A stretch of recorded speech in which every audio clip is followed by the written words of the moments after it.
তাহলে রিজিক নিয়ে এত টেনশন করার কি আছে ভাই? টেনশনে কিছু আছে? কার কাছে রিজিক? আল্লাহ লিখে রাখছেন না? ইনশাআল্লাহ এর বাইরে কিছু হবে হবে না। অতএব এত দুশ্চিন্তার কিছু নাই, জীবনকে নিয়ে এত দুশ্চিন্তার কিছু নাই। জীবনটাকে কোরআন সুন্নাহর আলোকে এনজয় করেন। কোরআন সুন্নাহকে দিয়ে জীবনকে এনজয় করা যায়।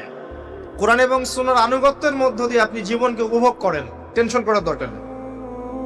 মনে রাখবেন, আল্লাহ যদি আপনার সাথে থাকেন এবং আল্লাহ যদি আপনাকে কবুল করেন, পৃথিবীর কোনো শক্তি নাই আপনাকে টলাবে। পৃথিবীর কোনো শক্তি নাই, পৃথিবীর সমস্ত শক্তি একত্রিত হয়ে আপনার চুল বাঁকা করতে পারবে না, যদি আল্লাহ আপনার সাথে থাকে। আর যদি আল্লাহ আপনার সাথে না থাকে, আইওয়াস শোডাউন দিয়ে কোনো লাভ হবে না, কেউ আপনাকে বাঁচাতে পারবে। অতএব আল্লাহকে আপন করে নেন, যার যার হক তাকে তাকে দেন, নিজের হক আল্লাহর কাছে চেয়ে নেন, ইনশাআল্লাহ আপনি সুখে থাকবেন। এর আগে আল্লাহ পাক একা ছিলেন, আর কিচ্ছু ছিল না। হুয়াল আউয়াল ওয়াল আখির ওয়াজ যাহির ওয়াল বাতিন ওয়া হুয়া বিকুল্লি শাইইন আলিম, সূরা হাদীদ। আল্লাহ পাক একা ছিলেন, কোনো কিছু ছিল না, আল্লাহ একা ছিলেন। আবার কোনো কিছু যখন থাকবে না, আল্লাহ একা থাকবেন। কুল্লু মান আলাইহা ফান ওয়া ইয়াবকা ওয়াজহু রাব্বিকা যুল জালালি ওয়াল ইকরাম। এই বিষয়ে কোনো দ্বিমত আছে? এরপরে আল্লাহ পাক সৃষ্টি করেছেন আরশে আজিম। কি সৃষ্টি করেছেন? বিশাল আরশ, যার ছায়ায় আল্লাহ পাক কিয়ামতের মাঠে 7 শ্রেণীর মানুষকে ছায়া দিবেন। 7 শ্রেণী: 1, ন্যায়পরায়ণ বাদশা, যেটা এই বিশ্বে খুঁজে পাওয়াটা পূর্ণিমা চাঁদের মতো। 2, সেই যুবক যে তার পুরো যৌবনকাল আল্লাহর পথে ব্যয় করেছে, এটা সুযোগ আপনার সামনে আছে, আপনি লুফে নিতে পারেন, এই সুযোগটা আপনার সামনে আছে। 3, ওই ব্যক্তি যার কলব বা অন্তর মসজিদের সাথে ঝুলন্ত থাকে, টিকটকের সাথে নয়, মসজিদের সাথে ঝুলন্ত থাকে। এখনকার যুব সমাজের অন্তর অনলাইনে ঝুলন্ত থাকে, দেখবেন।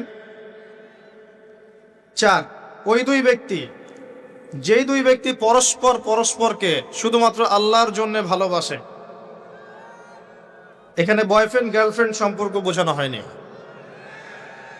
এই দুনিয়ার স্বার্থে জর্জরিত ভালোবাসার বাইরেও ডিভাইন একটা ভালোবাসা আছে, সেটা হচ্ছে আল্লাহর জন্য ভালোবাসা। আর যখন আপনি কাউকে আল্লাহর জন্য ভালোবাসবেন, তখন আপনি কষ্ট পাবেন না ইনশাআল্লাহ।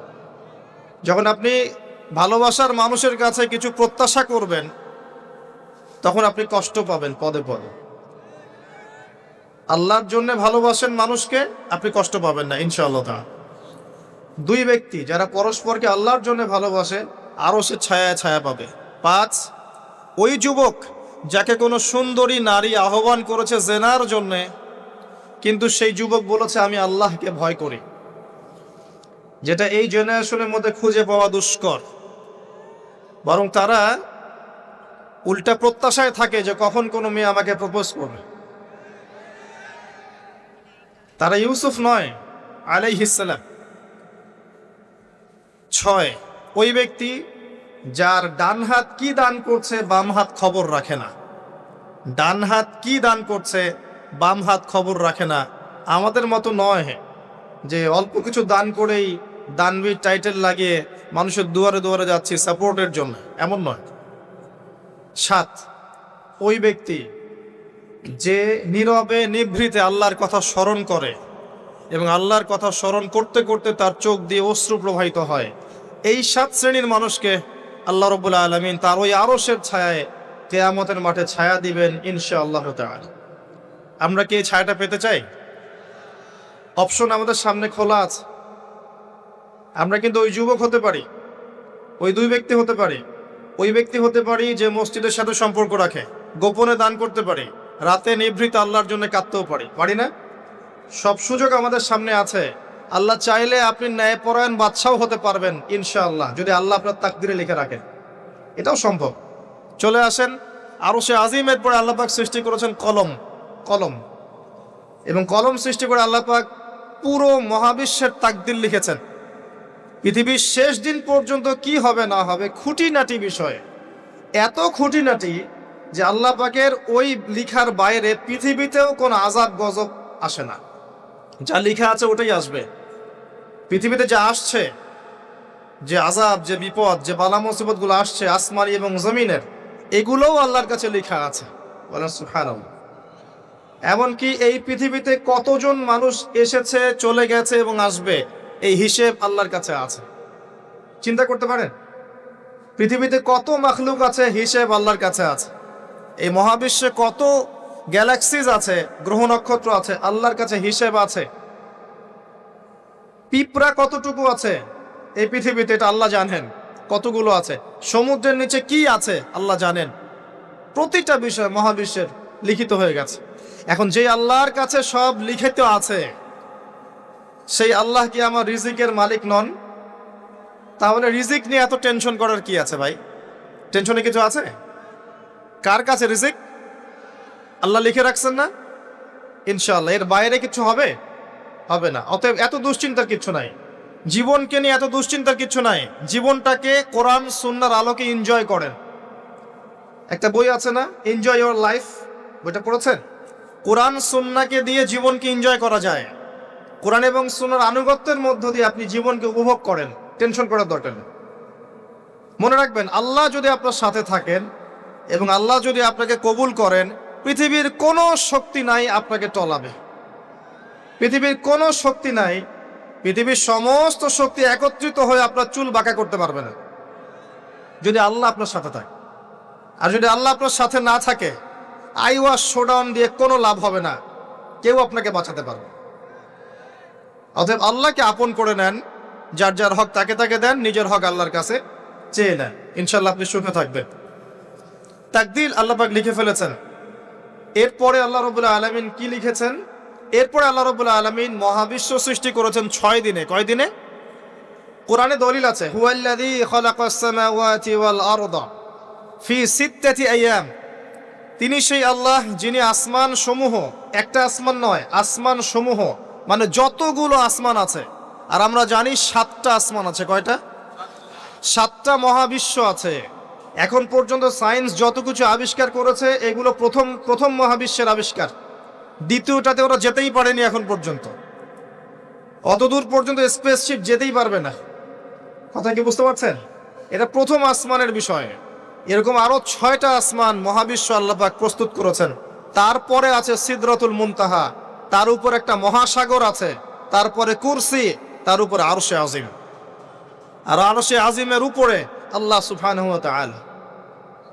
এখানে একজন মানুষ ওই পর্যন্ত চলে গিয়েছিলেন। তিনি কে?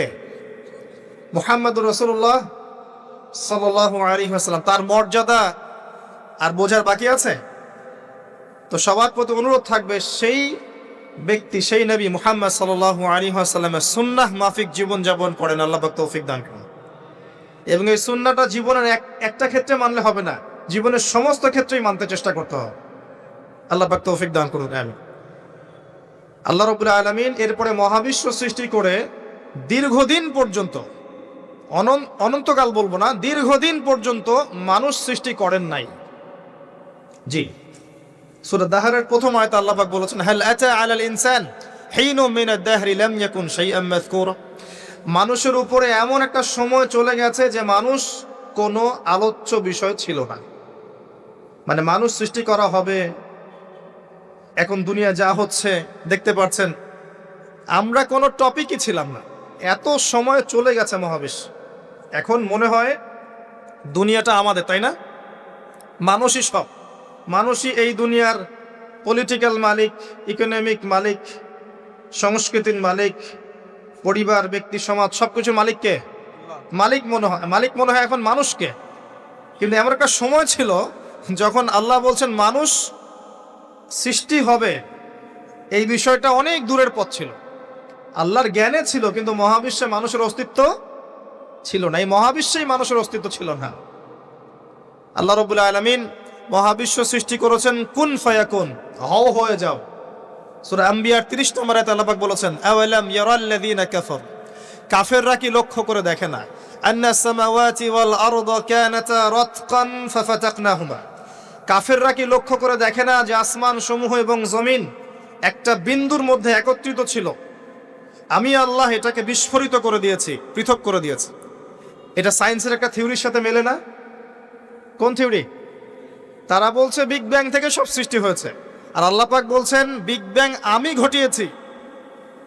তাহলে চিন্তা যেখানে শেষ, আল্লাহ পাকের কুদরত সেখান থেকে কি শুরু। তা আমরা সীমাবদ্ধতা বুঝতে পারছি সায়েন্সের। আমি নিজেও সায়েন্সের ছাত্র, বাট আমি এটা স্বীকার করি যে সায়েন্স সব কিছুর সমাধান দিতে পারবে না।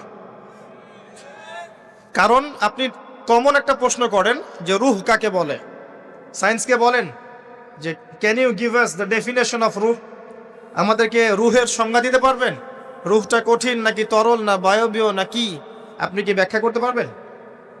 পারবেন না। সিম্পল। জিন জাতির ব্যাখ্যা দেন, ফেরেশতার ব্যাখ্যা দেন, কবরের আযাবের ব্যাখ্যা দেন, জান্নাত জাহান্নাম হুর পরির ব্যাখ্যা দেন। হুর পরি না, হুরুন আইন, ভুল হয়েছে, হুরুন আইন। মিজান, পুলসিরাত এগুলোর ব্যাখ্যা দিতে পারবে? আমাদের আত্মাটারই তো ব্যাখ্যা দিতে পারছে না। ঘুম, স্বপ্নের ব্যাখ্যা দিতে পারবে? ঘুমন্ত অবস্থায় মানুষ হাসছে এবং কাঁদছে, কি জন্যে ব্যাখ্যা দিতে পারবে? স্বপ্ন দেখছে, কোত্থেকে স্বপ্ন আসছে, আর স্বপ্ন মাঝে মাঝে সত্য কেমন করে হচ্ছে, এর ব্যাখ্যা দিতে পারবে? স্বপ্ন সত্যি হয় না? শেষ জামানায় মুমিনদের স্বপ্ন বেশি বেশি সত্য হবে এমনও এসেছে হাদিসে। আখিরুজ্জামানে মুমিনদের স্বপ্ন সত্যি হবে। নবী সাল্লাল্লাহু আলাইহি ওয়াসাল্লাম নবুয়তের আগে এমন স্বপ্ন দেখতেন সকালবেলা সত্য হয়ে যেত। নবুয়তের একটা অংশ স্বপ্ন, 36 ভাগের 1 ভাগ সত্য স্বপ্ন। যাই হোক, আমরা টপিকে চলে আসি। আল্লাহ রাব্বুল আলামিন বিগ ব্যাং দিয়ে মহাবিশ্ব সৃষ্টি করার পর সুদীর্ঘকাল পর্যন্ত মানুষকে সৃষ্টি করেন নাই। এরপরে অনেক সময় পর আল্লাহ পাক ফেরেশতাদেরকে ডেকে বলছেন এই আয়াতটা, যে হে ফেরেশতারা, আমি পৃথিবীতে আমার খলিফা পাঠাতে চাই, মানুষকে আমার খলিফা করে পাঠাতে চাই। খলিফা কি জিনিস? যিনি কাপড় সেলাই করেন তিনি খলিফা? খলিফা কি জিনিস? খলিফার ডেফিনেশনটা শোনে না। আল্লাহ পাক আদম আলাইহিস সালাম ছাড়াও আরো একজন নবীর ব্যাপারে খলিফা শব্দ ব্যবহার করেছেন, তার নাম কি? শুকরান, কে বলেছেন? জাযাকাল্লাহ। দাউদ আলাইহিস সালাম, তার ব্যাপারে আল্লাহ পাক বলেছেন তিনি ছিলেন খলিফা। কোন সূরা? সূরা সাদ। কোন সূরা? সূরা সাদ। আল্লাহ পাক বলেছেন ইয়া দাউদ, হে দাউদ, ইন্না জাআলনাকা খলিফাতান ফিল আরদ, নিশ্চয়ই আমি তোমাকে পৃথিবীতে আমার খলিফা করেছি। সুলাইমান আলাইহিস সালামের সময় এত উন্নত সভ্যতা ছিল যেটা আর কখনো আসবে না, এবং তাকে এত ক্ষমতা দেওয়া হয়েছিল আল্লাহর পক্ষ থেকে, যার কথা নবী সাল্লাল্লাহু আলাইহি সাল্লাম স্মরণ করে বলেছিলেন যে একটা জিন আমাকে সালাতের মধ্যে ডিস্টার্ব দিচ্ছিল, আমি ভাবলাম জিনটাকে ধরে বেঁধে রাখবো। এটা আমাদের নবীজি বলছেন, একটা জিন আমাকে নামাজে ডিস্টার্ব করছিল, আমি ভাবলাম জিনটাকে ধরে খুঁটির সাথে বেঁধে রাখি। তখন আমার সুলাইমানের কথা মনে পড়লো, আমার ভাই সুলাইমানের কথা মনে পড়লো যে সুলাইমান আলাইহিস সালামকে আল্লাহ পাক এই ক্ষমতা দিয়েছিলেন। আর সুলাইমান আলাইহিস সালাম আল্লাহর কাছে দোয়া করেছিলেন, আল্লাহ আমাকে যে ক্ষমতা দিয়েছো এরপরে আর কাউকে দিও না, এটা দোয়া করেছিলেন। আমার সুলাইমানের কথা মনে পড়লো, আমি জিনটাকে ছেড়ে দিলাম, বাদলাম না। আমাদের নবী মুহাম্মদ সাল্লাল্লাহু আলাইহি ওয়াসাল্লাম মানুষের সম্মান বুঝতেন। আমাদের নবী মুহাম্মদ সাল্লাল্লাহু আলাইহি ওয়াসাল্লাম অন্যের সম্মান বুঝতেন, আর আমরা তার উম্মাহ, অন্যের সম্মান নষ্ট করতে পারলে আমাদের ভাত হজম হয়। অন্যের সম্মান নষ্ট না করা পর্যন্ত ভাত হজম হবে না। আর মুহাম্মদ সাল্লাল্লাহু আলাইহি ওয়াসাল্লাম অন্যের সম্মান বুঝতেন। আসেন, সুলাইমান আলাইহিস সালাম এবং দাউদ আলাইহিস সালাম এই জেরুজালেম থেকে বিশ্ব শাসন করেছিলেন। আর জেরুজালেম চিনেন তো আপনারা? কোন দিকে? চায়নার দিকে, রাশিয়ার দিকে, নাকি আমেরিকার দিকে?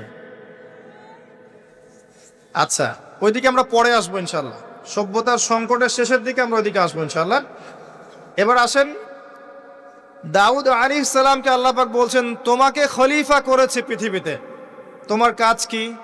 ফাহকুম বাইনান নাসি বিল হক, হে দাউদ তোমার কাজ হচ্ছে মানুষের মাঝে ন্যায় বিচার করা, মানুষের মাঝে ন্যায় বিচার করা, হকের মানদণ্ডে বিচার করা। হকটা কি? এর উত্তরও কোরআন আপনাকে দিবে। কোরআনের চেয়ে কি আমি ভালো উত্তর দিতে পারবো? কোনটা হক কোনটা বাতিল, কোনটা ন্যায় কোনটা অন্যায়, আমি কি বেশি বুঝি না আল্লাহ বেশি বোঝেন? কোথায় স্পষ্ট করা আছে, আমার মস্তিষ্কে না কোরআনে? কোরআনে সূরা কাহাফ খোলেন, আল্লাহ পাক বলেছেন ওয়াকুলিল হাক্কু মির রাব্বিকুম, হে নবী আপনি বলে দিন সত্য সেটাই যা তোমার রবের পক্ষ থেকে নাজিল হয়। আর কিছু বলার দরকার আছে? ফামান শাআ ফালইউমিন, যার ইচ্ছা হয় সে স্বীকার করুক, ঈমান নিয়ে আসুক। ওয়ামান শাআ ফালইয়াকফুর, যার ইচ্ছা হয় অস্বীকার করুক। ইন্না আ'তাদনা লিয-যালিমিনা নারান, অস্বীকারকারী জালেমদের জন্য আমি জাহান্নামের আগুন প্রস্তুত করে রেখেছি। বাস, আর কিছু বলার প্রয়োজন আছে? সূরা বাকারা আল্লাহ বলেছেন আল হাক্কু মির রাব্বিক ফালা তাকুনান্না মিনাল মুমতারিন, হক তোমার রবের পক্ষ থেকে আসে, তুমি সন্দেহবাদীদের অন্তর্ভুক্ত হও না। আসলে এটা হক কিনা, এই যুগে চলে কিনা, এই সন্দেহের অন্তর্ভুক্ত হও না। ইসলাম চির নতুন, চির প্রাচীন, চির আধুনিক, প্রত্যেকটা যুগের জন্য, শুধুমাত্র একটা যুগের জন্য নয়, এবং শুধু মুসলিমদের জন্য নয়, সবার জন্যেই। কোরআন এবং সুন্নাহ শুধু আমাদের সম্পত্তি নয়, পুরো মানব জাতির সম্পত্তি। এখানে সবার হেদায়েত আছে, হোক সে হিন্দু হিন্দু ভাই বা খ্রিস্টান ভাই বা বুদ্ধিস্ট বা জিউস, যেই হোক না কেন, সবার হেদায়েত এখানে আছে। আসেন, আল্লাহ পাক কোরআনকে হক বলছেন। এটাও বলে রাখি, যখন তাওরাত নাজিল হয়েছিল তখন তাওরাত হক ছিল, তখন ওটাই ছিল হক। যখন জাবুর নাজিল হয়েছে জাবুরই হক ছিল। যখন ইনজিল নাজিল হয়েছে ইনজিলই হক ছিল। যখন থেকে কোরআন নাজিল হয়েছে এখান থেকে নিয়ে কিয়ামত পর্যন্ত হকের কি অন্য কোনো মানদণ্ড আছে? এটা মানতে কোনো আপত্তি আছে? হ্যাঁ, এখন কোনো কিছু যদি কোরআন সুন্নাহর সাথে মিলে যায় মানতে আমাদের কোনো আপত্তি নাই। কেউ একটা মতবাদ দিয়েছে, একটা দর্শন দিয়েছে, একটা সায়েন্টিফিক থট দিয়েছে, যেটা কোরআনের সাথে মিলে গেছে, হাদিসের সাথে মিলে গেছে, মানতে আমাদের কোনো আপত্তি নাই। আমরা চোখ বন্ধ করে মানবো ইনশাআল্লাহ, কোনো সমস্যা নেই। কিন্তু যে কোনো ব্যক্তি বা যে কোনো সংগঠন, যে কোনো সমাজ, যে কোনো সভ্যতা, কেউ যদি এমন কোনো কথা বলে, এমন কোনো দর্শন দেয়, এমন কোনো মতবাদ দেয় যেটা কোরআনের সাথে মিলছে না, সাংঘর্ষিক, হাদিসের সাথে মিলছে না, সাংঘর্ষিক, আপনি কি মানতে বাধ্য? এটা না মানাটাই আপনার ইমানের পরিচয়। তো আল্লাহ পাক দাউদ আলাইহিস সালামকে বলছেন তুমি এই হকের মানদণ্ডে বিচার ফয়সালা করো। ওয়ালা তাত্তাবিউল হাওয়া, নিজের প্রবৃত্তির অনুসরণ করো না। প্রবৃত্তি মানে নিজের মন গড়া বিষয়ের অনুসরণ করো না। ইউদিল্লুকা আন সাবিলিল্লাহ, তাহলে এটা তোমাকে আল্লাহর রাস্তা থেকে সরিয়ে দিবে। নিশ্চয়ই যারা প্রবৃত্তির অনুসরণ করেছে তারা আল্লাহর পথ থেকে সরে গেছে, এই কারণে বিমা নাসু ইয়াউমাল হিসাব, তারা হিসাবের দিনটা ভুলে গেছে। আমি কি বুঝাতে পারছি ভাই? তাহলে আল্লাহ পাক খলিফার ফাংশন দিলেন। খলিফার কাজ কি তাহলে? খলিফার কাজ হচ্ছে আল্লাহর পক্ষ থেকে আসা সত্যের মানদণ্ডে মানুষের মাঝখানে ফয়সালা করা। আমার কথা ক্লিয়ার? পরিবেশ পরিস্থিতি যদি অনুকূলে না থাকে সে করবে না, তার ক্ষমতা নাই। লা ইউকাল্লিফুল্লাহু নাফসান ইল্লা ওয়াসআহা। কিন্তু আকীদা রাখতে কি কোনো সমস্যা আছে যে এটাই চূড়ান্ত সত্য? আমি তো আগেই বলেছি, এই যুগে সারেন্ডার করতে হবে। আপনি 100% ইসলাম ফলো করতে পারবেন না। তো 100% ইসলাম ফলো করা এই যুগে আমার মতে পসিবল না, ইল্লা মাশাআল্লাহ। তো আল্লাহ পাক যদি কিছু মানুষকে বাছাই করে তৌফিক দেন, সেটা আল্লাহ পাকের নিজস্ব ব্যাপার, ইখতিয়ার, স্বাধীনতা। আসেন, আল্লাহ রাব্বুল আলামিন এখানে খলিফার ফাংশন বললেন এবং আদম আলাইহিস সালামকে এই খলিফা করে পৃথিবীতে পাঠালেন। সভ্যতার শুরু হলো। সভ্যতার শুরু রোমকদের দ্বারা হয় নাই, সভ্যতার শুরু পশ্চিমাদের দ্বারা হয়নি, সভ্যতার শুরু হয়েছে নবীদের দ্বারা। সর্বপ্রথম সভ্যতার ধারক বাহক হচ্ছেন আদম আলাইহিস সালাম, যাকে আল্লাহ পাক খলিফা করে পৃথিবীতে পাঠিয়েছেন। যে বা যারা পৃথিবীতে আল্লাহর বিধান অনুযায়ী চলছে তারা আল্লাহর খলিফা। কথা বুঝতে পারছেন? আর যারা পৃথিবীতে আল্লাহর বিধান অনুযায়ী চলছে না তারা আল্লাহর খলিফা নয়, তারা শয়তানের খলিফা। এবার আসেন, আদম আলাইহিস সালামকে সৃষ্টি করার পরেই কি পৃথিবীতে পাঠানো হয়েছে? না, আগে কি করা হয়েছে? আগে জ্ঞান শিক্ষা দেয়া হয়েছে। শুরু থেকেই জ্ঞান আছে, আর এই জ্ঞান সৃষ্টিগতভাবে আমাদের মধ্যে ছিল না, আল্লাহ পাক শিখিয়েছেন।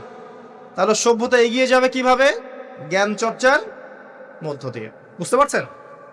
আগে জ্ঞান। এখনো যদি আপনি একটা সুন্দর সভ্যতা চান, জ্ঞান চর্চা, এছাড়া কোনো অপশন নাই। জ্ঞান এর চর্চা, প্রসার প্রচার, সভ্যতা সমাজ সুন্দর হবে ইনশাআল্লাহ। এরপর কি হলো? সভ্যতা এগিয়ে গেল কিভাবে? তার বুকের হাড় থেকে হাওয়া আলাইহিস সালাম, এই যে সভ্যতার একটা অংশ, মহিলাদেরকে ছাড়া কি আপনি সমাজ চিন্তা করতে পারবেন? তারা আমাদের মধ্য থেকেই সৃষ্টি, এবং বাঁকা হাড় থেকে। জোরে চাপ দিতে যায় না, ভেঙে যাবে। জোরে চাপ দিতে যায় না, ভেঙে যাবে। বাস্তব অভিজ্ঞতা থেকেই বলছি। আর ছেড়ে দিলে আবার ওইভাবেই থেকে যাবে। এজন্য উত্তম নসিহতের মধ্য দিয়ে একটু মানায় টানায় চলতে হবে আর কি। দুনিয়ার জীবন সবকিছু 100% মনের মতো হবে না, একটু মানায় নিয়ে চলতে হবে। কারণ আমি নিজেও সাহাবী নই, দেখবেন আমার স্ত্রীও মহিলা সাহাবী নন, আপনিও সাহাবী নন, আপনার স্ত্রীও মহিলা সাহাবী নন। তাই ওই হিসাব কিতাব করে লাভ নাই। আমরা সবাই অপরাধী, সবার মাঝে ল্যাকিংস আছে। এই জন্য সবার উচিত সবার ভুলগুলোকে ক্ষমা করে দুনিয়ার জীবনটা হৃদ্যতা ভালোবাসার সাথে কাটানো। তাহলে পরিবার ঠিক থাকবে ইনশাআল্লাহ। এরপরে কি? পরীক্ষা। কিসের পরীক্ষা? এই গাছের কাছে যেও না। কোন গাছ? এই প্রশ্নের দরকার নাই তো আমার, কোন গাছ? যে গাছই হোক, এই গাছের কাছে যেও না। তার আগে আল্লাহ পাক বলে দিলেন আদম আসো। ফেরেশতাদেরকে ডাকলেন, আদম তুমি এই নামগুলো বলে দাও। তিনি সব নাম বলে দিলেন। ফেরেশতাদেরকে আগে জিজ্ঞাসা করেছিলেন তোমরা বলে দাও, তারা বলেছে লা ইলমা লানা ইল্লা মা আল্লামতানা। এখানে জ্ঞানের মধ্য দিয়ে আল্লাহ পাক আদম আলাইহিস সালামকে সম্মানিত করলেন। জ্ঞান, সম্মান, নবী, সভ্যতার সূচক। আমার কথা কি বুঝতে পারছেন? এরপরে ইবলিস, সবাই সেজদা করলো। আদম জ্ঞানে জয়ী হয়েছে, তোমরা সবাই তাকে সেজদা করো। আল্লাহ পাক আদম আলাইহিস সালামকে বড় করলেন, কারণ তিনি তাকে ভালোবাসেন। আল্লাহ পাক আমাদেরকে ভালোবাসেন, বাসেন না? আল্লাহ পাক আমাদেরকে প্রচন্ড ভালোবাসেন। আর আপনি যাকে ভালোবাসবেন তাকে বড় করতে চাইবেন না? আল্লাহ পাক আদম আলাইহিস সালামকে উঁচু করলেন, তোমরা আদমকে সিজদা করো। ওয়া ইয কুলনা লিল মালাইকাতি ইসজুদু লিআদম ফাসাজাদু, সবাই সিজদা করলো ইল্লা ইবলিস। ইবলিস কেন সিজদা করলো না? কিয়াস করলো, খলাকতানি মিন নার ওয়া খলাকতাহু মিন তিন। আমাকে সৃষ্টি করেছেন আগুন দিয়ে, তাকে সৃষ্টি করেছেন মাটি দিয়ে, আমি কেন তাকে সিজদা করতে যাব? Remember, listen to me.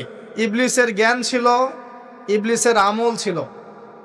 I repeat, ইবলিসের জ্ঞান ছিল, ইবলিসের আমল ছিল। ইবলিসের মাঝে বিনয় ছিল না, অহংকার ছিল। ইবলিস ধ্বংস হয়ে গেছে। আমাদের জ্ঞান, আমাদের ডিগ্রি, আমাদের সার্টিফিকেট আমাদেরকে অহংকারী বানায়। আমরা ইবলিসের কাতারভুক্ত হয়ে যাব, নাউযুবিল্লাহ। ঠিক আছে? এবার ইবলিসকে বের করে দেওয়া হলো, চিরস্থায়ী জাহান্নামী অভিশপ্ত করা হলো। আদম এবং হাওয়া আলাইহিস সালাম জান্নাতে রাখা হলো। গাছের কাছে যেও না, তারা চলে গেলেন। কিভাবে চলে গেলেন? এখানে আসেন। ইবলিস এসে ওয়াসওয়াসা দিয়েছে। কি ওয়াসওয়াসা সেটা শোনেন। এটা একটা ভালো প্রশ্ন। কোন ওয়াসওয়াসায় পড়ে তারা এই কাজটা করে ফেললেন? এটা সূরা তহার মধ্যে আছে। কোন সূরা? তহা। এখানে আল্লাহ পাক বলেছেন, ইবলিস এসে বলেছিল যে তোমরা যদি ওই গাছের কাছে যাও এবং এর ফল খাও, তাহলে তোমরা চিরস্থায়িত্ব লাভ করবে। চিরস্থায়িত্ব, অমর হয়ে যাবে, অমর। কথা বুঝতে পারছেন? অমরত্ব। অমরত্বের টোপ দিয়ে ইবলিস এভাবে ওয়াসওয়াসা দিয়েছে আমাদের পিতাকে, আমাদের মাকে। এর ফলশ্রুতিতে আল্লাহ রাব্বুল আলামিন আমাদেরকে নামিয়ে দিয়েছেন পৃথিবীতে। আল্লাহ পাক নামিয়ে দেওয়ার সময় আদম এবং হাওয়া আলাইহিস সালাম তাদেরকে ক্ষমা করে দিয়েছেন, কিন্তু একটা সময় দিয়েছেন। এখন আর জান্নাতে থাকা হবে না, পৃথিবীতে চলে যাও, এখানেও চিরস্থায়ী জীবন পাবে না, নির্দিষ্ট সময় থাকবে। এর মধ্যে আমি তোমাদের রিজিক দিব, তোমাদেরকে আমি খাবার দিব, বাসস্থান দিব, সবকিছু দিব, স্ত্রী সন্তান যা যা লাগে মৌলিক চাহিদা সব দিব। তখন যদি তোমরা আমার হেদায়েতকে মেনে চলো, আবার জান্নাতে ফিরে আসবে। যদি না মানো, ইবলিসের সাথে জাহান্নাম। কথা ক্লিয়ার? সহজ সরল জীবন দর্শন, দ্য ফিলোসফি অফ লাইফ। এত দর্শন শেখার দরকার নাই। আমরা দর্শনের বই পড়তে পড়তে মাথা খারাপ হয়ে গেছে। পশ্চিমা দর্শন, জৈন দর্শন, চারবাক দর্শন, ইউরোপিয়ান দর্শন, আধুনিক দর্শন পড়তে পড়তে অবস্থা খারাপ। মার্কসীয় দর্শন। সুবহানাল্লাহ। একটা সহজ সরল জীবন দর্শন আল্লাহ দিয়েছেন। সূরা বাকারার আয়াত নাম্বার 38 এবং 39, দুইটা আয়াত। কি দর্শন? আল্লাহ বলছেন, কুল নাহবিতু মিনহা জামিআ। আমি আল্লাহ বললাম তোমরা সবাই নেমে যাও। কারা কারা সবাই?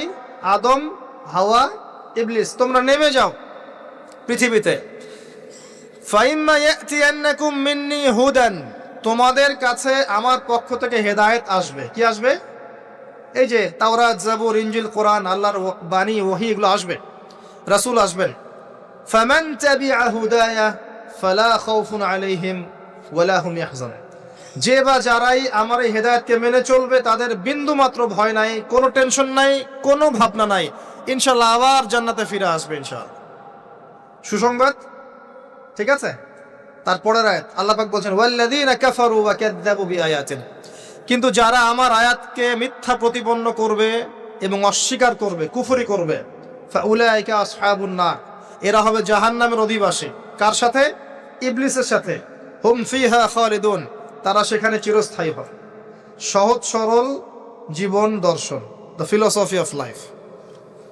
মানলেই শান্তি, না মানলেই অশান্তি। এরপর একটা চ্যালেঞ্জ, ইবলিস চ্যালেঞ্জও করছে, আল্লাহ তুমি আমাকে বের করে দিয়েছ, ঠিক আছে, আমি আদম সন্তানের ডান দিক থেকে আসব, বাম দিক থেকে আসব, সামন থেকে আসব, পিছন থেকে আসব, তাকে আমি জাহান্নামের পথে নিয়েই ছাড়ব। এটা মনে রাখেন মাথার মতো, ইবলিসের চ্যালেঞ্জ। আর আল্লাহ পাকও সতর্ক করলেন ইন্নাহু লাকুম আদুউম মুবিন, সে তোমাদের স্পষ্ট শত্রু। এবার পৃথিবীতেও নামিয়ে দিলেন, হেদায়েতও পাঠাচ্ছেন, নবী রাসূল পাঠিয়েছেন। সভ্যতা আস্তে আস্তে এগিয়ে চললো। সভ্যতায় দুইটা শক্তি দেখতে পাচ্ছেন, একটা আল্লাহর পক্ষ থেকে আসা শক্তি, একটা শয়তানি শক্তি। এই দুটো নিয়ে সভ্যতা এগিয়ে চলছে। আবারও বলছি, সভ্যতা শুরু হয়েছে নবী দ্বারা, রোমকদের দ্বারা নয়। সভ্যতা শুরু হয়েছে নবী দ্বারা। মানুষ আগে গাছের ছাল পাতা পরে থাকতো না। সূরা আরাফে আল্লাহ পাক বলেছেন আমি মানুষের জন্য, আদম হাওয়া আলাইহিস সালাম, তাদের জন্য লেবাস পাঠিয়েছি, পোশাক পাঠিয়েছি। আমি লেবাস নাজিল করেছি উপর থেকে। লোহার খনি দেখেছেন? লোহার খনি কেউ কি বিশ্বাস করবে যে লোহা মহাকাশ থেকে পৃথিবীতে এসে পড়েছে? ওয়ানজালনাল হাদিদ, আল্লাহ পাক বলছে আমি হাদিদ নাজিল করেছি। কোরআন নাজিল করা বোঝেন? কোরআন নাজিল মানে কি? আল্লাহর উপর থেকে কোরআন আসেনি। জিবরাইল আলাইহিস সালাম কোরআন নিয়ে আসছেন না নিচে মুহাম্মদ সাল্লাল্লাহু আলাইহি ওয়াসাল্লামের কাছে? এই যে কোরআন নাজিল হচ্ছে, আনজালা। আল্লাহ পাক এই কথা বলছেন যে লোহা আমি নাজিল করেছি। লোহার একটা অণু আপনি তৈরি করতে পারবেন পৃথিবীতে ল্যাবে বসে? সুবহানাল্লাহ। আল্লাহ পাক নাজিল করেছেন। ঠিক একইভাবে আল্লাহ পাক পোশাক নাজিল করেছিলেন আদম এবং হাওয়া আলাইহিস সালাম তাদের জন্য। তারা গাছের ছাল পাতা পরে ঘোরাফেরা করতেন না। বোগাস কথাবার্তা শেখায় মানুষ। এবং কৃষিকাজ, আপনার প্রযুক্তি, আপনার পরিবার গঠন, সন্তান প্রতিপালন, একজন মানুষের জীবন যাপনের জন্য যত কিছু প্রয়োজন, সব জ্ঞান আল্লাহ পাক আদম আলাইহিস সালামকে শিক্ষা দিয়েছিলেন। দুনিয়াতে আসার পরে যখন যেটা প্রয়োজন হয়েছে, ওহী নাজিল হয়েছে, জিবরাইল আলাইহিস সালাম তাকে শিখিয়ে দিয়েছেন। মানুষ গুহার মধ্যে ছবি এঁকে থাকতো। আর এরা বলছে আদম আলাইহিস সালাম বানর থেকে হয়েছেন। নাউযুবিল্লাহ, সুবহানাল্লাহ। এটা যারা বিশ্বাস করে তারা সরাসরি কোরআনের সাথে কুফরি করছে, স্পষ্ট কাফের। আদম আলাইহিস সালাম আল্লাহ পাক তাকে হাত দিয়ে সৃষ্টি করেছেন, নিজের হাতে সৃষ্টি করেছেন। তিনি বানর থেকে মানুষ হননি। হ্যাঁ, যারা এই মতবাদটা দিয়েছে ওরা বানর থেকে মানুষ হতে পারে, আমরা হই না। বরং সূরা বাকারা আপনি উল্টা চিত্র দেখতে পারবেন। সূরা বাকারা দেখবেন, পড়তে পড়তে দেখবেন একটা জায়গায় আছে যে শনিবারের সীমা লঙ্ঘন করার জন্য কিছু মানুষকে, বনু ইসরাইলের কিছু মানুষকে আল্লাহ পাক মানুষ থেকে বানর বানিয়ে দিয়েছে। আছে না দলিল? তাহলে এটার প্রমাণ পাওয়া যাচ্ছে। সুবহানাল্লাহ। আসেন, সভ্যতা এগিয়ে চলল। সভ্যতা দুটো শক্তি, আল্লাহর বিধান, আল্লাহ নাজিলকৃত পবিত্র তাওহীদ, এবং অপর সাইডে আছে শয়তানের শিরক। কথা কি বুঝতে পারছেন? দিন দিন এগিয়ে চলতে লাগলো। প্রথম কি ক্রাইমটা হলো পৃথিবীতে? সভ্যতার প্রথম ক্রাইম হয়েছে হাবিল কাবিল। কে কাকে হত্যা করেছে? কাবিল হাবিলকে হত্যা করেছে। কি কারণে? ঈর্ষা। এখান থেকে এই সভ্যতার শিক্ষা কি? শিক্ষা হচ্ছে এটাই, আজকের দিনেও যদি আমরা হাবিল আর কাবিলের মতো এই যে কাবিল যেমন করে ঈর্ষা পরায়ণ হয়ে হাবিলকে হত্যা করেছে, এই ঈর্ষা ত্যাগ না করতে পারি, তাহলে এ উম্মার তাকদিরে খারাপই আছে। কথা কি বোঝা যায়? আমরা এখন পর্যন্ত সেই কাবিলের সুন্নত ত্যাগ করতে পারি নাই। ভিতরটা হিংসা দিয়ে ভর্তি, জর্জরিত।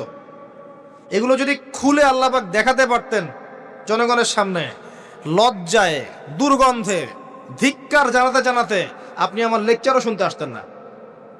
হ্যাঁ, যদি আমার কলিজাটাকে খুলে আল্লাহ পাক দেখাতেন যে দেখো এর কলিজার মধ্যে কি পরিমাণ হিংসা আছে, ঈর্ষা আছে, দুনিয়ার লোভ আছে, লালসা আছে, পরশ্রী কাতরতা আছে, দুর্গন্ধে আপনি আমার লেকচার শুনতে আসতেন না। জি, এটা সৌভাগ্য যে আমাদের ভিতরটা আল্লাহ পাক দেখান না। আল্লাহ পাক আমাদের কলবটাকে পরিষ্কার করুন, আত্মশুদ্ধি দান করুন, আল্লাহর নূর দান করুন এবং ঈর্ষা ত্যাগ করার তৌফিক আল্লাহ পাক দান। এবার আসেন, সভ্যতা এগিয়ে চলছে, লেকচারটা একটু লম্বা হতে পারে, একটু ধৈর্য ধরেন। সভ্যতা এগিয়ে চলছে, আদম আলাইহিস সালামের যুগে কোনো পাপাচার খুব একটা দেখা যাচ্ছে না, শুধু এই পাপাচার ছাড়া। এর পরের জেনারেশনে গিয়ে দেখছি নূহ আলাইহিস সালামের কম। কার কম? নূহ আলাইহিস সালাম, 5 জন বড় বড় নবীর একজন। 5 জন বড় বড় নবীর নাম নূহ আলাইহিস সালাম, ইব্রাহিম, মূসা, ঈসা, মুহাম্মদ সাল্লাল্লাহু আলাইহি ওয়াসাল্লাম। আমি কিন্তু শেষে প্রশ্ন করব, উত্তর দিতে হবে, ঠিক আছে? ইনশাআল্লাহ। সঠিক উত্তর দিতে পারলে পুরস্কার, না পারলে যে পারবে তাকে আপনি হাদিয়া দিবেন, আপনার পকেট থেকে হাদিয়া নিয়ে তাকে দেওয়া হবে ইনশাআল্লাহ। তো নূহ আলাইহিস সালামের যুগে কি শিরক, প্রথম শিরকের পাপ মানুষ দেখল। ইয়াগুস, ইয়াউক, নাসর, এরকম কিছু মূর্তি ছিল। এই মূর্তিগুলো তার উপাসনা করা শুরু করলো। বাই দ্য ওয়ে, এই মূর্তিগুলো কিন্তু তারা হাতে তৈরি করে নাই। আমার কথাটা ভালো করে বোঝেন। এই মূর্তিটা তারা আসলে অটোমেটিকলি হাতে তৈরি করে নাই। এই মূর্তিটা তৈরি করার পিছনে শয়তান তাদেরকে ওয়াসওয়াসা দিয়েছিল। কি ওয়াসওয়াসা দিয়েছিল? এই ব্যক্তিরা ছিল আগের সময়কার বুজুর্গ ব্যক্তি। বুজুর্গ ব্যক্তি বোঝেন? পরেশগার বুজুর্গ ব্যক্তি। তো শয়তান এদেরকে বুঝিয়েছিল, যদি তোমরা বুজুর্গ ব্যক্তিদের, আল্লাহওয়ালা মানুষদের মূর্তি তৈরি করে মসজিদের বাইরে রাখো, তাদেরকে দেখলে তোমাদের ইবাদতে মনোযোগ বাড়বে। শয়তান এই ওয়াসওয়াসা দিয়েছে। ওই জেনারেশন তাই করলো। ওই জেনারেশন যখন চলে গেল, পরের প্রজন্মকে শয়তান ওয়াসওয়াসা দিল, আরে মসজিদের বাইরে কেন, ভেতরেই রাখলে হয়। তারা ভেতরে নিয়ে আসলো, এই জেনারেশন শেষ হয়ে গেল। তারপরে আরেকটা জেনারেশন আসলো, ওদেরকে শয়তান বুঝালো সরাসরি এদের কাছে চাইলেই হয়। শিরক শুরু হলো। আপনি কি বুঝতে পারছেন কিভাবে শিরক শুরু হয়েছে বিশ্বে? এবার নূহ আলাইহিস সালাম 950 বছর তার কওমকে দাওয়াত দিলেন, শিরক ছেড়ে দাও, শিরক ছেড়ে দাও। কত বছর? 9টা শতাব্দী, 9.5 শতাব্দী তিনি তার উম্মাহকে দাওয়াত দিলেন, শিরক ছেড়ে দাও। তার স্ত্রী পর্যন্ত তার কথা শুনলো না, তার ছেলেও তার কথা শুনলো না। দাওয়াতটা কেমন ছিল? আমাদের মতো এই যে লাক্সারিয়াস বসে বসে দাওয়াত দেয় এমন নয়। দাওয়াতটা এমন ছিল, নূহ আলাইহিস সালাম নিজেই বলছেন, ইন্নী দাআউতু কওমি লাইলা ওয়া নাহার। আল্লাহ, আমি আমার কওমকে দিন রাত দাওয়াত দিয়েছি, দিন রাত 24 ঘন্টা। ওয়ালাম ইয়াজিদহুম দুআই ইল্লা ফিরারা। আমার দাওয়াত শুনে মানুষ খালি পালিয়েই গেছে, পালিয়েই গেছে। এরকম করে দাওয়াত দিয়েছেন, এমন ভাবে দাওয়াত দিয়েছেন, শেষে সমাজের মানুষ শুনছে না, পরিবারের লোকও কথা শুনছে না। তখন হাত উঁচু করে বলছেন, রব্বি আন্নী মাগলুবুন ফান্তাসির। আল্লাহ, আমি পরাজিত, আমাকে সাহায্য কর। তখন আল্লাহ পাক প্লাবন পাঠালেন, ধ্বংস হয়ে গেল জালেম। আর যারা মুমিন তাদেরকে আল্লাহ পাক উদ্ধার করলেন কিস্তিতে করে। সভ্যতার সংকট বুঝতে পারছেন? সভ্যতার সংকট মানে হচ্ছে শিরক। যখন সভ্যতায় শিরক এসেছে, আল্লাহ পাক তাওহীদ পন্থীদেরকে বাঁচিয়েছেন, মুশরিকদেরকে ধ্বংস করে দিয়েছে। এবং এই মুশরিকদেরকে আল্লাহ পাক পরকালেও জাহান্নামের আগুনে জ্বালাবেন, আর তাওহীদ পন্থীদেরকে আল্লাহ পাক পরকালে জান্নাত দিবেন ইনশাআল্লাহ। এই সভ্যতা এগিয়ে যাচ্ছে, এরপরে আরো এগিয়ে গেল। সব তো বলার সময় নাই, কয়েকটা বলছি। এগিয়ে যেতে যেতে একটা কওম আসলো, একটা সভ্যতা আসলো, যারা এত শক্তিশালী, ফিজিক্যাল স্ট্রাকচার এত লম্বা চওড়া, মানে এক একজন তাল গাছের সমান সমান লম্বা মানুষ, আদম সন্তান। পাহাড় কেটে কেটে বাড়ি নির্মাণ করে। এবং তাদের এই সভ্যতা সম্পর্কে আল্লাহ পাক বলেছেন, যে লাম ইউখলাক মিসলুহা ফিল বিলাদ, এমন সভ্যতা পৃথিবীতে সৃষ্টি করা হয়নি। এত উচ্চ মানের সভ্যতা ছিল। এদের নাম ছিল আদ জাতি। আদ কি নাম? তাদের নবী ছিলেন হুদ আলাইহিস সালাম। কি নাম? হুদ আলাইহিস সালাম। তিনি দাওয়াত দিলেন একই স্টাইলে, আল্লাহর ইবাদত করো, আমার আনুগত্য করো, শিরিক করো না, ইত্যাদি ইত্যাদি। কওম তার কথা শুনলো না। অল্প কিছু মানুষ শুনলো, তাদেরকে তিনি সাথে নিয়ে চলে গেলেন। আল্লাহ পাক জালেমদেরকে ধ্বংস করে দিলেন। একই সুন্নাহ। কিভাবে ধ্বংস করলেন? ঝঞ্ঝা বায়ু দিয়ে, এমন বাতাস, যে বাতাসে পুরো কওম উড়ে চলে গেল খেজুর গাছের মতো, খেজুর গাছের ডালের মতো পড়ে থাকলো। যারা বলতো মান আশাদ্দু মিন্না কুওয়া, আমাদের চেয়ে শক্তিশালী আর কে আছে, আল্লাহ পাক ওদেরকে বাতাস দিয়ে উড়িয়ে শেষ করে দিলেন। সুবহানাল্লাহ। এরপরে আরেকটা সভ্যতা আসলো, যার নাম সামুদ। তাদের নবীর নাম সালেহ আলাইহিস সালাম। তারাও আদ জাতির ভাই, ওরাও ফিজিক্যালি অনেক স্ট্রং ছিল। একইভাবে নবী দাওয়াত দিলেন, তারা কবুল করলো না। আল্লাহ পাক ওই মুমিনদেরকে উদ্ধার করলেন, বাকিদেরকে বজ্রপাত দিয়ে ধ্বংস করে দিলেন। কি দিয়ে ধ্বংস করলেন? বজ্রপাত। বজ্রপাতের প্রচন্ড শব্দে কর্ণঘোর ফেটে গেল, তারা তাদের ঘরের সামনেই পড়ে থাকলো। এটা একটা কওম ছিল, যেই কওমটাকে বলা হয়েছিল যে সময় আছে তোমাদের সামনে, তোমরা চাইলে তওবা করে ফিরে আসতে পারো, অথবা 3 দিন ভোগবিলাস করতে পারো, ধ্বংস আসবে, আযাব আসবে। ওরা বলেছিল বরং আমরা 3 দিন ভোগবিলাস করে নেব। কোন সম্প্রদায়ের সাথে এই আকীদাটা মিলছে? বর্তমান যুগের কোন সভ্যতার সাথে এই আদর্শটা মিলছে? কথা কি বুঝতে পারেন? কারা শিখায় মানুষকে খাও দাও ফুর্তি করো, খাও দাও ফুর্তি করো, কালকের কি চিন্তা, আজকেই বেঁচে নাও? কারা শিখায়? এই যে সালেহ আলাইহিস সালামের কওম এমন ছিল, তওবা করে ফিরে আসো। ওরা বলছে না, 3 দিন সময় আছে, খেয়ে নিয়ে ফুর্তি করে নেব। জেনা, মদ, খাওয়া দাওয়া সব চললো।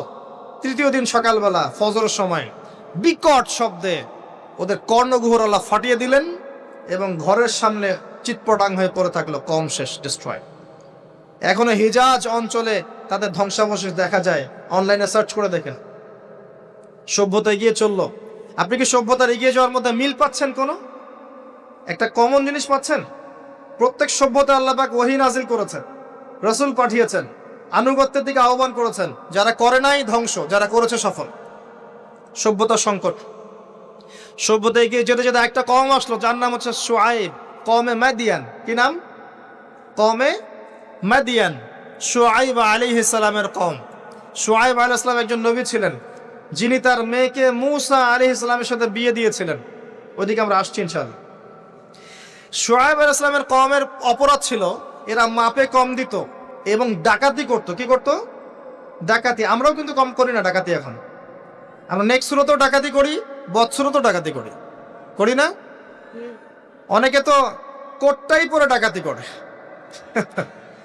কোটটাই পরে বড় বড় মাপের ডাকাতি করে। কারণ আপনি কোটটাই পরলে তো ধরতে পারবেন না কলার, কিছু বলতে পারবেন না। সব ক্ষেত্রে এগুলো চলছে। স্যুট বুট পরে বসে থাকবো সুদী ব্যাংকে, মানুষের রক্ত চুষে খাচ্ছে। অনেক সময় দেখা যায় দিনের লেবাস পরেও আমরা জনগণের টাকা পয়সা লুটে খাই।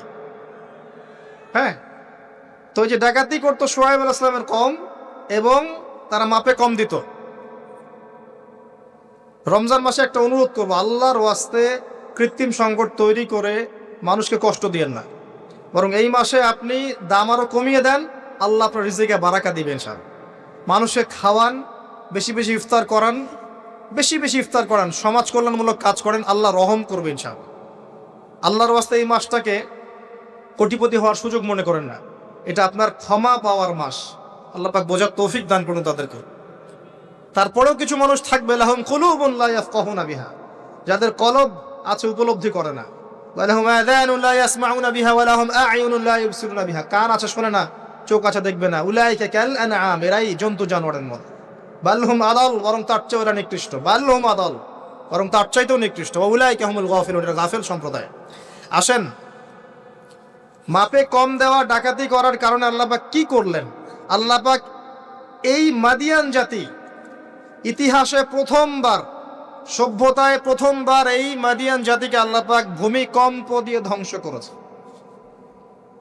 ভূমিকম্প দিয়ে আল্লাহ পাক ধ্বংস করেছেন ওয়ার্ল্ড হিস্ট্রিতে প্রথম এই মাদিয়ান কওমকে। আর এই ভূমিকম্প আখিরুজ্জামানেও আসবে, বড় বড় তিনটা, একটা পূর্ব দিকে, একটা পশ্চিমে, আর একটা বিশ্বের মাঝখানে। অপেক্ষা করতে থাকেন এবং প্রস্তুতি গ্রহণ করতে থাকেন, সামনে আসবে ইনশাআল্লাহ আযজা ওয়া জাল। কারো ঠেকানোর ক্ষমতা নাই, বিকজ এটা হাদিসে লেখা আছে, কিছু করার নাই। একটা কাজই করার আছে, পরকালের ফিকির করা আর মৃত্যুর প্রস্তুতি গ্রহণ করা। আসেন, এরপর কি হলো? সভ্যতা এগিয়ে চললো। নবী মূসা আলাইহিস সালামের কওম আসলো, বনু ইসরাইলের ঘটনা আপনারা জানেন। এর আগে একটা স্কিপ করে গেছে, ওইদিকে আসছি। এর আগে ইব্রাহিম আলাইহিস সালাম ছিলেন, মনে আছে?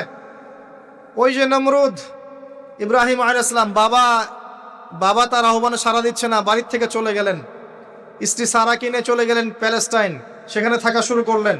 পরে হাজারা আলাইহিস সালামকে বিয়ে করলেন, সেখান থেকে আবার মক্কা, সেখানে সন্তানকে জবাই করার ফিতনা, পরীক্ষা, সফল হলেন, প্রত্যেকটা ক্ষেত্রে সফল হলেন। আল্লাহ রাব্বুল আলামিন তাকে বলেছেন যে ইব্রাহিম একাই একটা উম্মাহ। আল্লাহ পাক তাকে অগ্নি পরীক্ষা নিলেন, অগ্নি পরীক্ষাতেও তিনি পাশ করলেন। নমরুদকে আল্লাহ পাক ধ্বংস করলেন, ইব্রাহিমকে বিজয়ী করলেন। বলেন সুবহানাল্লাহ। সভ্যতার একই চিত্র। এবার মূসা আলাইহিস সালামের সময় আপনি গিয়ে দেখবেন ফেরাউনকে আল্লাহ পাক দলবল সহ ডুবিয়ে মারলেন। মূসা আলাইহিস সালাম বনী ইসরাইলকে আল্লাহ পাক উদ্ধার করলেন। একই চিত্র। সভ্যতার সংকট, বুঝতে পারছেন? সভ্যতার সংকটের মধ্যে যখনই আপনি দেখবেন শিরিক আছে, আল্লাহর অবাধ্যতা আছে, নবীর আনুগত্য নাই, ধ্বংস। যখনই তাওহীদ আছে, সুন্নত আছে, হালাল আছে, নবীর আনুগত্য আছে, সাফল্য। সভ্যতা আরো এগিয়ে গেল। দেখবেন দাউদ আলাইহিস সালামের যুগ আসলো, তিনি জেরুজালেম থেকে ওয়ার্ল্ড শাসন করা শুরু করলেন। সুলাইমান আলাইহিস সালামের সময় আসলো, তিনি আরো বড় পরিসরে শাসন করা শুরু করলেন। এদিকে ইউসুফ আলাইহিস সালামের সময় এসেছিল, যিনি মিশরে রাজত্ব করেছিলেন। ইয়াকুব আলাইহিস সালামের সময় এসেছিল। ইদ্রিস আলাইহিস সালামের যুগ এসেছিল। যুলকারনাইন তার সময় এসেছিল, যিনি মাশরিক মাগরিব বিজয় করেছিলেন। অনেক যুগ চলে গেল, এমনকি ঈসা ইবনে মারইয়ামের সময় আসলো, তিনিও একই সুন্নাহ পালন করতে লাগলেন। এরপরেও মুহাম্মদ সাল্লাল্লাহু আলাইহি ওয়াসাল্লামের সময় আসলো। এখান থেকে আপনি একটু বচন কবুল করতে লাগলো এবং ইসলামের প্রচার প্রসার বাড়তে লাগলো। যত প্রচার বাড়তে লাগলো, কাফের মুশরিকদের নির্যাতন তত বেশি বাড়তে লাগলো। এত নির্যাতন বাড়তে লাগলো, এক পর্যায়ে মক্কা থেকে আবিসিনিয়ায় হিজরত করতে হলো, হাবাসা, ইথিওপিয়ায়। সেখানে বাদশা নাজাশী ছিলেন, তিনি মুসলিমদেরকে আশ্রয় দিলেন, সেখানে মুসলিমরা থাকতে লাগলো। এমনকি নবী সাল্লাল্লাহু আলাইহি ওয়াসাল্লাম তায়েফে গেলেন সাহায্য পাওয়ার আশায়। তায়েফবাসী খারাপ ব্যবহার করলো, তাকে রক্তাক্ত করলো, তিনি আবার মক্কায় ফিরে আসলেন। তিনটা বছর গাছের ছাল পাতা খেয়ে সাহাবায়ে কেরামকে শিয়ারে আবু তালেবে রাত দিন কাটাতে হলো। 3 বছরের বয়কট জীবন। এরপরে একই বছর অল্প কয়েকদিনের ব্যবধানে চাচা আবু তালেব এবং স্ত্রী খাদিজা রাদিয়াল্লাহু আনহা ইন্তেকাল করলেন। নবী সাল্লাল্লাহু আলাইহি ওয়াসাল্লাম বিষণ্ণ হয়ে পড়লেন। আল্লাহ পাক তাকে মেরাজ ঘটালেন, তার সমস্ত বিষণ্ণতা দূর হয়ে গেল। নবী সাল্লাল্লাহু আলাইহি ওয়াসাল্লাম 11তম বর্ষে ইয়াসরিব থেকে আগত 6 জন যুবককে দাওয়াত দিলেন, যাদের নেতা ছিল সাআদ বিন জুরারাহ রাদিয়াল্লাহু আনহু। এই 6 জন ইয়াসরিব মানে মদিনা থেকে এসেছিল, তার ইসলাম কবুল করে আবার মদিনায় ফেরত গেল। তার পরের বছর তারা আরো 6 জনকে নিয়ে আসলো, 6 যোগ 6 মোট 12 জন। এর পরের বছর মুসআব বিন উমাইর রাদিয়াল্লাহু আনহুর দাওয়াতের ফলে 12 থেকে 75 জন মানুষ মদিনা থেকে এসে ইসলাম কবুল করলো। মদিনায় হিজরতের পটভূমি তৈরি হলো। নবী সাল্লাল্লাহু আলাইহি ওয়াসাল্লাম তার পরের বছর হিজরত করলেন মদিনায় সাহাবায়ে কেরামকে নিয়ে। এই যে মদিনা, এটাই হলো প্রথম ইসলামিক স্টেট। কথা কি বুঝতে পারছেন? ওই দাউদ এবং সুলাইমান আলাইহিস সালামের পর এবং ইউসুফ আলাইহিস সালামের যুগের পর এই মদিনাই হচ্ছে পরবর্তী ইসলামিক স্টেট। এখানে ছিল রাষ্ট্রের সমস্ত সংজ্ঞা, এখানে ফুলফিল হলো, এখানে জনগণ হলো, এখানে সার্বভৌমত্ব থাকলো, এখানে গভর্নমেন্ট হলো এবং যার প্রেসিডেন্ট স্বয়ং মুহাম্মদ সাল্লাল্লাহু আলাইহি ওয়াসাল্লাম। আমার কথা কি বুঝতে পারছেন? আমি একটু দ্রুত নিয়ে যাচ্ছি আপনাদেরকে, সময় শর্ট। এবার এই মদিনাকে প্রোটেক্টেড করার জন্য নবী সাল্লাল্লাহু আলাইহি ওয়াসাল্লাম সামরিক বাহিনী থেকে শুরু করে ইকোনমিক বেস, আপনার পলিটিক্যাল অ্যাফেয়ার্স, সমস্ত বিষয়গুলো করতে লাগলেন। এক পর্যায়ে আবু সুফিয়ানের কাফেলাকে আক্রমণকে কেন্দ্র করে বদরের যুদ্ধ হয়ে গেল। আর এই যুদ্ধে মুসলিমদেরকে আল্লাহ পাক বিজয় দান করলেন। তার পরের বছর উহুদের যুদ্ধ হলো। আমাদের একটা ভুলের কারণে আমরা এই যুদ্ধের সাময়িক বিপর্যয়ের শিকার হলাম। পরাজিত হয়নি, সাময়িক বিপর্যয় শিকার হয়েছে। স্বয়ং নবী সাল্লাল্লাহু আলাইহি ওয়াসাল্লামকেও মার খেতে হয়েছে। জি, এবং 70 জন সাহাবী এখানে ইন্তেকাল করেছেন, শাহাদাত বরণ করেছেন, যার মধ্যে হামজা রাদিয়াল্লাহু আনহুও ছিলেন। এর পরের বছর 10,000 সৈন্য নিয়ে মুশরিকরা আক্রমণ করলো মদিনা। এখানে 1.5-2 মাস মদিনাকে অবরোধ করে রাখলো। এটা হলো খন্দকের যুদ্ধ, আহজাবের যুদ্ধ। সূরা আহজাব পড়ে দেখেন। এরপর তারা ফিরে চলে গেল। এবার নবী সাল্লাল্লাহু আলাইহি ওয়াসাল্লাম বললেন, আজকের পর থেকে তারা আর আমাদেরকে আক্রমণ করতে পারবে না, আমরাই করবো ইনশাআল্লাহ। এরপর নবী সাল্লাল্লাহু আলাইহি ওয়াসাল্লাম দাওয়াত বাড়াতে লাগলেন, ইকোনমিক বেস বাড়াতে লাগলেন, সামরিক বিষয়গুলো শক্তিশালী করতে লাগলেন এবং গোত্রে গোত্রে ইসলামের দাওয়াত পৌঁছে দিতে লাগলেন। এক পর্যায়ে স্বপ্ন দেখলেন তিনি মক্কা তাওয়াফ করছেন। সাহাবীরা বুঝে ফেললেন যে আমরা মক্কায় ঢুকবো। তারা ইহরাম বেঁধে মক্কায় ঢুকতে লাগলেন। প্রতিবন্ধকতা দেওয়া হলো হুদাইবিয়া নামক জায়গায়। হুদাইবিয়া নামক জায়গায় খালিদ বিন ওয়ালিদ, যিনি তখন ইসলাম কবুল করেননি রাদিয়াল্লাহু আনহু, তিনি মুসলিমদেরকে ঠেকিয়ে দিলেন, যাওয়া হবে না। এর ফলশ্রুতিতে এখানে চুক্তি হলো, যেটাকে আমরা হুদাইবিয়ার সন্ধি বলে থাকি। চুক্তির প্রতিটা দফায় বাইরের চোখ দিয়ে মনে হয় যে আমাদের প্রতিকূলে যাচ্ছে, কিন্তু আদতে এগুলো আমাদের অনুকূলে ছিল। কি দফা? 10 বছর আমরা যুদ্ধ করব না, ওকে ডান। তোমাদের কেউ আমাদের দলে আসলে ফিরাই দেওয়া লাগবে, আমাদের কেউ তোমাদের দলে গেলে ফিরাই দিব না, ওকে ডান। এই বছর ওমরা করতে পারবে না, ফেরত যেতে হবে, ঠিক আছে ডান। পরের বছর আসতে হবে, তাও 3 দিনের জন্য বিনা অস্ত্রে, ওকে ডান। সবকিছুই ডান, যাও। এই চুক্তি হয়ে গেল। আল্লাহ পাক আয়াত নাজিল করলেন, ইন্না ফাতাহনা লাকা ফাতহাম মুবিনা। এই চুক্তির মধ্যেই তোমাকে আমি বিজয় দিয়েছি হে নবী সাল্লাল্লাহু আলাইহি ওয়াসাল্লাম। বলেন সুবহানাল্লাহ। কি বিজয়? বোঝেন এই জায়গাটা। কুরাইশরা ছিল সবচেয়ে বড় শত্রু, আর আমাদের আরেকটা শত্রু ছিল ইহুদিরা, যাদের মধ্যে 3টা গোত্র ছিল, বনু কুরাইজা, বনু কাইনুকা, বনু নাজির। বনু নাজির, বনু কুরাইজা, বনু কাইনুকা, এদেরকে বের করে দেওয়া হয়েছে। এরা খায়বারে গিয়ে আশ্রয় নিয়েছে। এর মধ্যে শুধু বনু কুরাইজাকে হত্যা করা হয়েছিল, কারণ তারা গাদ্দারি করেছিল আহজাবের যুদ্ধে। এটা দ্বিতীয় বড় শত্রু, আর এই কুরাইশরা সবচেয়ে প্রধান বড় শত্রু। কি করলেন নবী সাল্লাল্লাহু আলাইহি ওয়াসাল্লাম? তিনি 10 বছরের জন্য তাদের হাতকে চেপে ধরলেন। এই 10 বছর তারা আমাদের সাথে আর যুদ্ধ করবে না, মানে এরা স্টপ। এখন আমি বাইরের শত্রু থেকে ডিল করতে পারবো। কথা কি বুঝতে পারছেন? এই চুক্তির ঠিক পরের বছর নবী সাল্লাল্লাহু আলাইহি ওয়াসাল্লাম খায়বার আক্রমণ করলেন, কারণ এরা আর খায়বারকে সাহায্য করতে পারবে না। What a leader, what a personality, মানে কি ব্যক্তিত্ব, কি নেতা, কি বিচক্ষণতা, চিন্তা করেন। 10 বছর বন্ধ করে দিলাম, তোমার সাথে আমার কোনো লড়াই নাই এবং তুমি আমাদের কোনো শত্রুকে হেল্প করতে পারবে না, ওকে ডান, ডিল হয়ে গেল। এবার যেহেতু বড় শত্রুর হাত চেপে ধরা হয়েছে, এখন ছোট ছোট শত্রুগুলোকে তিনি সাইজ করা শুরু করলেন, একটা একটা করে ধরে সবগুলোকে সাইজ। পরে বড়টারও কলার চেপে ধরলেন। কি ডিপ্লোমেসি!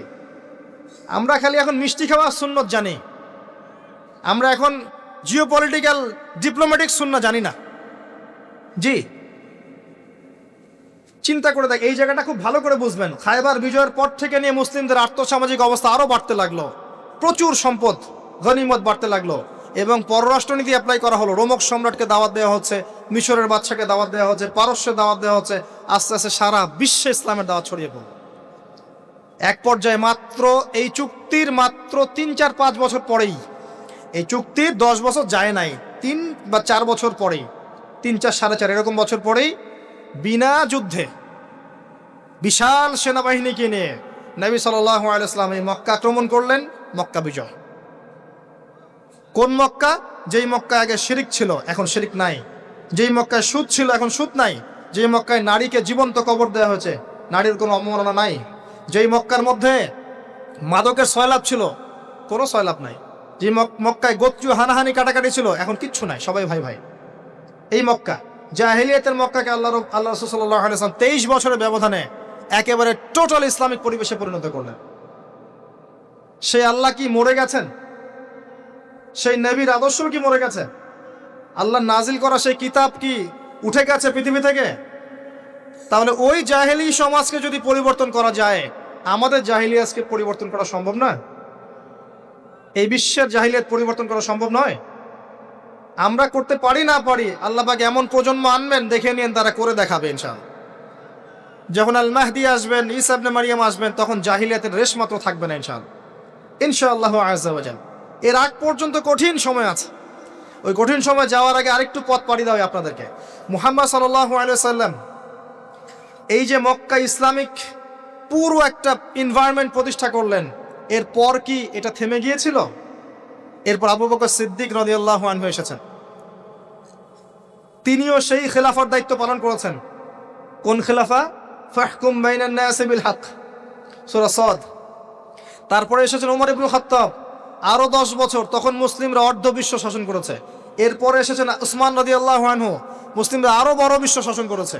তারপরে এসেছে আলী রাদিয়াল্লাহু আনহুর যুগ, তখন মুসলিমরা অভ্যন্তরীণ কিছু ক্রন্দলে লিপ্ত হয়ে গিয়েছিল, এখানে মুসলিমদের শক্তিটা কিছুটা কমে যায়। আলী রাদিয়াল্লাহু আনহুকে হত্যা করা হয়েছিল, তাকে চোরাগুপ্ত হামলা চালিয়ে হত্যা করা হয়েছে, ঠিক যেমন ওমর রাদিয়াল্লাহু আনহুকে হত্যা করা হয়েছিল। এরপর কি হয়েছে? এরপর মুসলিমদের মাঝে আস্তে আস্তে ফিতনা বাড়তে শুরু করেছে। একদল মানুষ বের হয়েছে যারা বলেছে যে আলী রাদিয়াল্লাহু আনহু তিনি নবী, নাউজুবিল্লাহ। এরা তাকে নিয়ে এত বেশি বাড়াবাড়ি করেছে যে তারা পথভ্রষ্ট হয়ে গেছে। আরেক দল লোক বের হয়েছে, এরা বলেছে কবিরা গুনাহগার ব্যক্তি হলেই কাফের, একে হত্যা করা লাগবে, এরা হয়ে গেছে খারেজি। আরেক দল লোক বের হয়েছে, এরা বলে তাকদীর বলতে কিচ্ছু নাই। আরেক দল লোক বের হয়েছে যারা বলে যে মানুষের কর্মের কোনো স্বাধীনতা নাই। আরেক দল বের হয়েছে যুক্তি দিয়ে প্রমাণিত হলেই কোরআন সুন্নাহ মানবো, না হলে মানবো না। এরকম করে শিয়া, খারেজি, মুতাজিলা, মুরজিয়া, জাহমিয়া, জাবারিয়া, কাদারিয়া, কত যে দল বের হয়েছে, আস্তে আস্তে আস্তে আস্তে উম্মাত বিভক্ত হতে শুরু করেছে। এই সময়ে ইমামগণ আবির্ভূত হয়েছিলেন, মুহাদ্দিসগণ আবির্ভূত হয়েছিলেন, তারা সংস্কারধর্মী কাজ অব্যাহত রেখেছিলেন। এভাবে আস্তে আস্তে মাযহাবগুলো গড়ে উঠেছে, হাদিসের কিতাবগুলো আমরা পেয়েছি, সভ্যতা এগিয়ে গেছে। আগাতে আগাতে এক পর্যায়ে উমাইয়ারা শাসন নিয়েছে। উমাইয়ারা প্রায় 132 বছর এই উম্মাকে লিড দিয়েছিল। তখন ইসলামী খেলাফার একটা শেল ছিল, একটা শেল, যদিও তারা ভিতর থেকে ফাসেক হয়ে গিয়েছিল, কিন্তু একটা শেল ছিল 132 বছরের মতো। ইসলাম এগিয়ে গেছে, সভ্যতা এগিয়ে গেছে, সভ্যতার অমুকরা দিয়েছে, সভ্যতা মুসলিমরা দিয়েছে, সভ্যতা এগিয়ে গেছে। এরপরে আব্বাসীয় খেলাফত এসেছে, প্রায় 500-550 বছর, 550 বছর তারা পৃথিবী শাসন করেছে। আব্বাসীয়দের সময় মুসলিমদের ভিত যখন দুর্বল হয়ে যায়, তখন মঙ্গোলিয়ানরা আব্বাসীয়দেরকে আক্রমণ করেছিল এবং 40 দিনের ব্যবধানে 20 লাখ মুসলিমকে হত্যা করেছে।